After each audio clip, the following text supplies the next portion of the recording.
ಇನ್ನಾದ್ರೂ ದೇವಸ್ಥಾನ ಬೀಗ ತೆಗ್ದಿಲ್ಲ, ದೇವಸ್ಥಾನ ಪೂಜೆ ಮಾಡಿಲ್ಲ. ಈ ತೆಗಿದ್ ಸ್ವಾಮಿ. ಮೊದ್ಲು ಬೀಗ ತೆಗೆದು ಪೂಜೆ ಆಯ್ತು ಸ್ವಾಮಿ. ಕಾಪಾಡು ಶ್ರೀ ಸತ್ಯನಾರಾಯಣ, ಕಾಪಾಡು ಶ್ರೀ ಸತ್ಯನಾರಾಯಣ. ಪಲ್ಲವ ಚಯನ ಪಾವನ ಚರಣ, ಪಲ್ಲವ ಚಯನ ಪಾವನ ಚರಣ.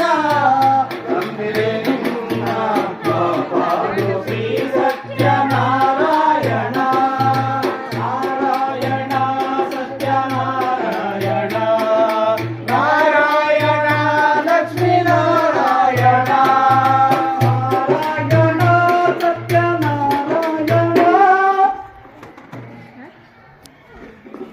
ಈ ಕುಜರಪ್ಪರೇ ಅಲ್ಲಿ ನೋಡ್ರಿ ಯಾರು ಬಂದರೆ. ಯಾರು ಅಲ್ಲ ಕಣ್ರಿ, ಆ ಕೆಳಗುಳ್ಕೇರಿ ಸಿದ್ದನ ಮಗ